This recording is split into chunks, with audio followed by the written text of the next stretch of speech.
everyone. It's Michelle Mira. I'm a spiritual success coach, breatharian healer, and modern shaman. Today I want to talk about my experience with the Trinity table, Shapeshifters, and what David Wilcock just revealed. And this is a story that I haven't told. It's been hard for me to talk about, hard for me to make sense of, and so I haven't been able to talk about it before now. But I felt called to talk about it today, and am trusting that it will come out clearly and that it's time to talk about it. So many years ago, in 1997 or 98, I went with a group of monks, and we went to there were two places that we went to, and we rode this. It was called a Trinity table. I don't even know if they exist anymore, but basically they were channeled Atlantean technology that were made into physical portals, and it was pyramids with, I believe they had crystals in the top of the pyramid that would catch the sun, and then a table that would spin. And David talks a lot about portals and how certain areas of the earth are natural portals, how you can find portals with certain technology, tuning forks, and you can measure the electromagnetic energy under the earth. And then there are certain things that have to happen. There has to be alignment. There has to be anti-gravity. Anti-gravity is time travel, basically. So you have to have electromagnetic energy. You have to have certain, like pyramids can be portals, and stone, megalith, Stonehenge, all the pyramids, and certain areas where stones are set up in areas that have electromagnetic energy. I am not going to go deep into this. I'm just saying that there are certain qualities that create a portal. And so these Trinity tables had the table that spun, that created anti-gravity. There was an aspect of electromagnetic energy that came up, and then the pyramid itself created a portal. So we went, and we would go inside the pyramid, we'd lay on this table, it would spin, and then we would go into altered states of consciousness, because the spin will create consciousness and certain levels. I didn't know anything about portals when I went. I just thought, wow, how awesome, Atlantean technology, very mysterious, let's do it. And so what portals do is they open up doorways to other realms. You can travel through them, and other dimensional, higher dimensional, lower dimensional, other beings can travel through them as well. I went into it very innocently, just, yeah, let's try it. That sounds exciting. We had been meditating. We had been monks. We were really into expanding consciousness, and I didn't ask a lot of questions. I didn't know that there was anything to fear going into it. I was just excited to try it. So we all did this, and I'm sorry, putting the story together, some of it is blurry because of the expanded consciousness, but we did it, and I believe a few days after is when awakening started happening in all of us, and we had some shared awakenings, like we were tapping into dimensions, higher dimensions, at the same time, and really expanding. But one of the teachers, the monks in particular, really just expanded to a point that was obvious to all of us. We were all having awakenings. But I remember him sitting in front of me, and he literally turned into Christ right in front of me. And it was the visual experience, it was the energetic, like I just knew that was Christ in front of me. And I'd always, I read stories of people, Mary Magdalene, like washing his feet and bowing down. They bow down to the master's feet, and that's all I wanted to do. It was like this overwhelming urge. All I wanted to do was just wash his feet and like bow to him and do whatever he wanted, whatever he said. Like I was in love, and this love was bigger than anything I'd experienced. The peace that he emanated, the unconditional love, the wisdom, the knowledge, the God presence was so huge that it affected everybody that was there. And it was a handful of us that had gone to the Trinity table, and we all were in the same space. We were having the same awakening, and we knew that he was Christ. And then he started calling more monks out, and they came out in groups from different states we were in Texas at the time. These Trinity tables, the only two that I know of, are in Dallas and Atlanta. We were in Dallas. So every time a group of teachers would come out, they would come out sometimes in pairs, sometimes, a group of them, 4, 5, 6. They would walk into the room and they would immediately be struck by his energy, and he would just be sitting there. And they would either have that overwhelming devotion to fall to their knees, crying, or they would be struck with just anger. But it was always an intense emotional response, just walking into the energy of mostly him, but all of us that were there that were also in that awakened state. It was undeniable. And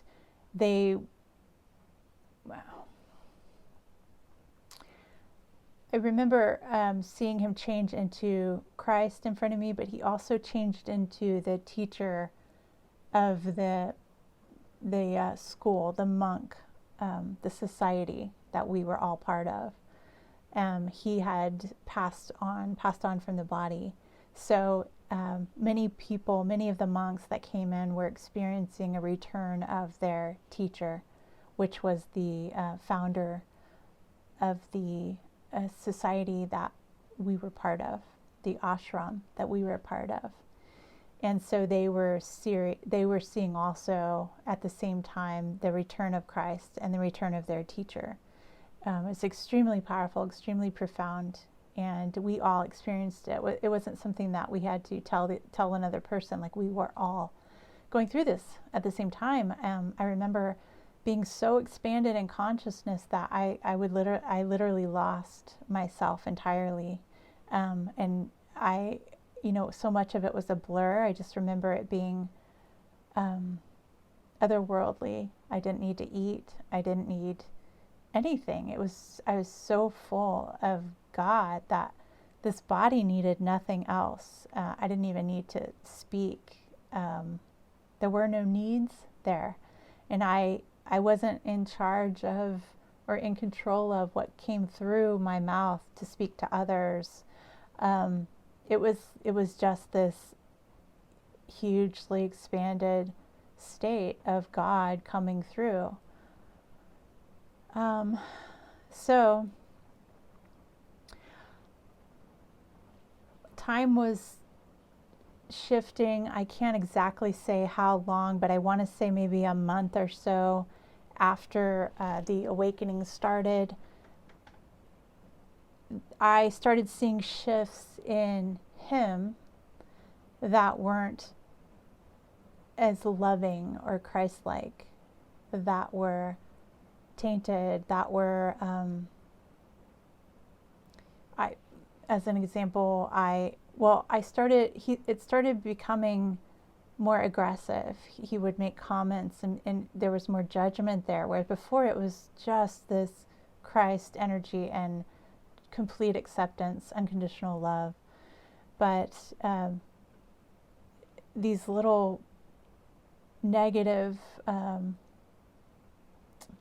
energy, I don't know how to describe it exactly, but more judgment started coming through, more aggression and anger started coming through. And I remember at one point, one of the female teachers had come out. By this time, we had quite a few people there that had come out and were staying. We were all just in his energy, just soaking it up, like which is typical of gurus. You just want to be in that God energy. But anyway, one of the female monks, teachers that came out, for some reason, I don't even remember the conversation they had, but it seemed like she was resisting what he was saying. And the next thing I know, she was on the ground on her back, and he was on top of her, punching her in the chest as hard as he could. And so many of us were in such an expanded state that I wasn't even able to see or feel or experience any judgment in anything. Like, I wasn't able to experience anything as wrong. So in watching this, it didn't feel wrong. He was literally beating her chest, and I believe her head hit the floor several times. And while this was happening, it was all perfect. And this is part of the craziness. And so I distinctly remember that.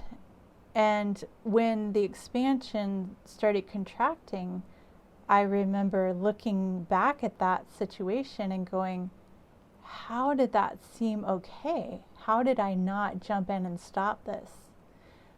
But in the actual experience of it, everything we were going through felt perfect and loving, and we were so expanded. I couldn't even reach for judgment. Like, it just wasn't even possible. Fear just wasn't there at all. So it was, wow. But so there were other situations that happened. We started traveling together. He ended up taking a lot of money from the organization. They gave it to him. They gave it to us. And I believe, we ended up just, if I remember correctly, just spending, I don't know, $50,000, $100,000. I don't even know. I wasn't handling the money, but he was, and we were traveling. Anyway, the expansion part started contracting, and I started noticing more things that just weren't right. And he would shift in and out of this Christ presence, the teacher presence, and then his like a lower aspect personality. He I remember put couples together, and then he wanted everyone to have babies, to get pregnant. Had like 17 couples that he put together. I was with him, and I had never wanted to have a child, but somehow he convinced all of us to try. And this is crazy talking about it, which is why I never told this story.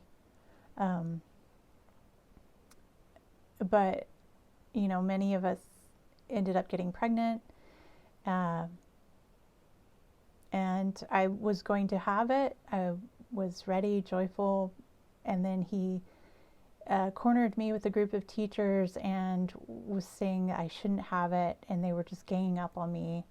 I left, and I ultimately decided not to have it because I didn't want to be tied to him and or have this baby tied to him. It was a very difficult situation, and I have since had to do a lot of healing around that itself, which I will talk about separately. But the crazy part is that while I was seeing these unhealthy scenarios play out, I was going in and out of expansion, contraction. When I was in expansion, there was nothing that I could see that was wrong. When I contracted, everything was wrong, and I felt like I wasn't sure how to get out of it or deal with it. People started leaving because they were also going through the same thing. There was such, he had been infiltrated with a darker energy. I somehow managed to not agree with everything he said and not be completely overtaken by the things that he wanted. But I also witnessed things that I wasn't proud of, like what I've talked about, and that I wouldn't have agreed to before, but it was just unexplainable at the time.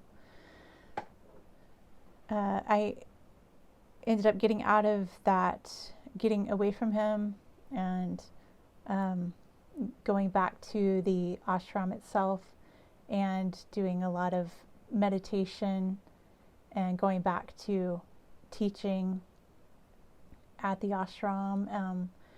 And there were certain aspects that were still pure in the teaching in the ashram itself. The techniques themselves were beautiful. What we were teaching to other people were beautiful. But there was also a level of infiltration of dark energy that was never quite cleared out from that. And the organization ended up dismantling and struggling financially. And eventually people went in different directions, started organizations in different places. But I can tell you that when I first went there, it was so pure, it was beautiful, it was heaven on earth. It was the best time of my life. People were incredibly loving, the most loving that I'd ever experienced people. And it was literally living in a heaven on earth situation. It felt like we were removed from the world, and it was amazing. And I believe that it was pure and beautiful until this infiltration happened. We went back again. While we were traveling, we went to the Trinity table in Atlanta, and there was another expansion. And then we went, contracted more. And so he ended up getting very depressed and very contracted and went into extreme darkness. And I believe he ended up leaving the country. But I don't know. I didn't follow him, but I know that a lot of people were affected in a negative way by what came through the portal, and what I believe now to have been, a shapeshifter, a dimensional being that came in through the portal, through this pyramid, came in to his body and shapeshifted, showed us what it wanted us to see and what it wanted us to feel. And it literally shapeshifted in front of all of us. And I, for many years, was very confused because I absolutely knew that that was Christ. And then it turned on me and hurt me and hurt other people. And those two experiences did not match up for me. And I went through a lot of feeling betrayed by what I thought was Christ and God energy. I never turned away from Christ because that's impossible, but I definitely had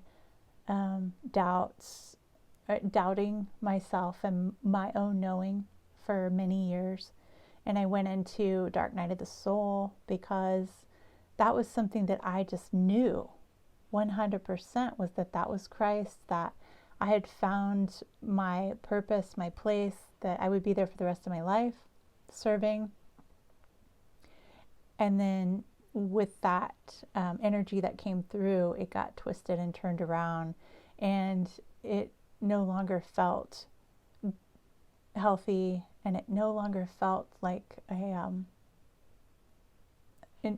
it no longer felt like the Christ energy.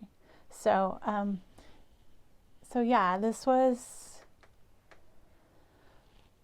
a huge experience that I haven't been able to talk about because there's so many facets of it, and there's been so much trauma around it, not just myself but other people. I do feel like that whatever came through affected a lot of people. I had teachers and friends from that organization that ended up committing suicide. I don't know that that's related to that, but I know that it was never the same after that energy came through. And I had no idea that energies and shapeshifters and all of that existed when that was happening. I had no idea that that could happen in that way, and that it could be so convincing, and that it can actually give you an experience that is expansive and beautiful and feel loving. And for so long I was terrified that that could actually happen, and I didn't know how to make that match with my experience, and I didn't know how to teach meditation and be part of an organization that I was dedicated to Christ and still be working this out in my own experience. Since then, I have done, I feel like, a lot of work in releasing what may have come in to me, releasing a lot of the fear and negative, lower vibrational energies. And I feel like just through that energy work, through the shadow work, through just going in and just cleaning house and purifying, I've been able to resolve the lack of trust, the hurt. There are some days where it may come up again, but for the most part, I feel like I'm not coming from a place of fear around this and around connecting with Christed energy. And I feel like I've been able to make sense of what happened.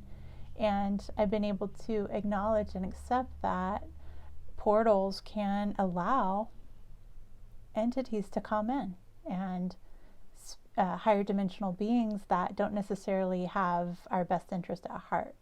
They can come in. And so I think we have to be very careful about, first of all, being knowledgeable about portals, knowing that they exist, knowing that what can happen, and just being really, really clear with our boundaries and what our intentions are. And we can even, set up, we have free will. And so I think it's important to know what you are willing to work with, what you're not willing to work with, and to be able to come from a place of love I think that's been the biggest healing that I've had around all of this, is that I have now realized that I can work from a place of love and set very, very strong boundaries and work with denser or darker energies from a place of purity and love, and I don't have to be afraid of being taken over or being affected by these energies.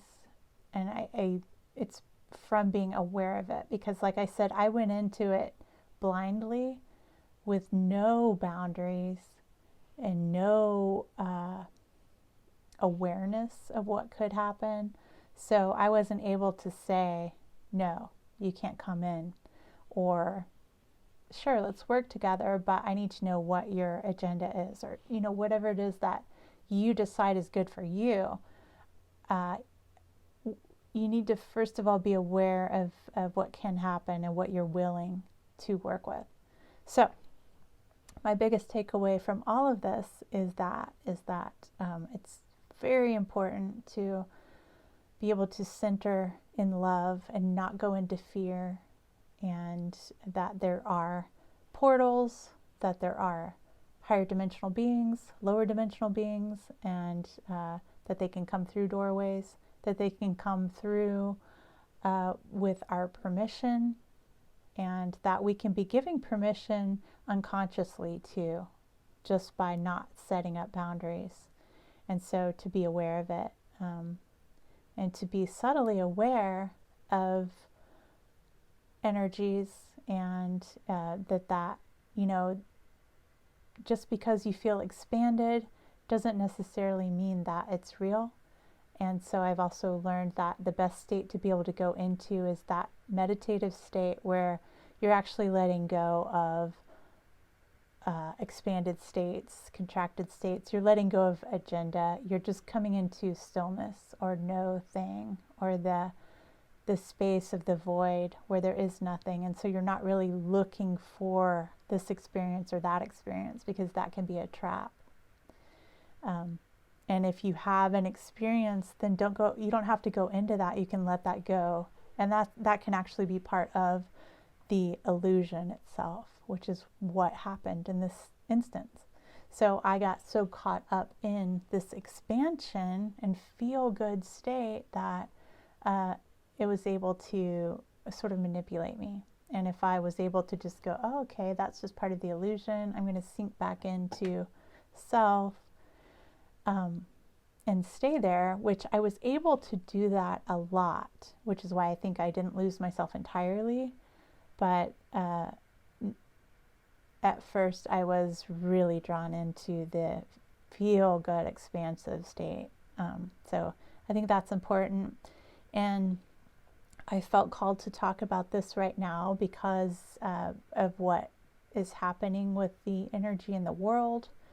And with more portals being open, the veil is thin right now, and more of these things can be happening. So I feel like it's important for everybody to know that your greatest power is by centering within yourself and letting go of all experience, everything that's happening outside of you, even if it feels good. Like, just be able to master that state of stillness inside, because there may be times that it gets so crazy outside that that's all you have, and everything can be falling apart, and that is your strength, that is your power, that is our only place to come back into power. And I hope this has helped. I hope this has made sense, and thank you for watching. This is, like I said, a hard story to tell. And some of it doesn't make complete sense. It seems crazy, but it's what happened. And so I wanted to share it. If you're new, click subscribe. If you have had similar experiences, feel moved by this, definitely reach out to me, leave comments. Please be kind. This is a very vulnerable experience and story to tell. And So, you know, it can be hurtful.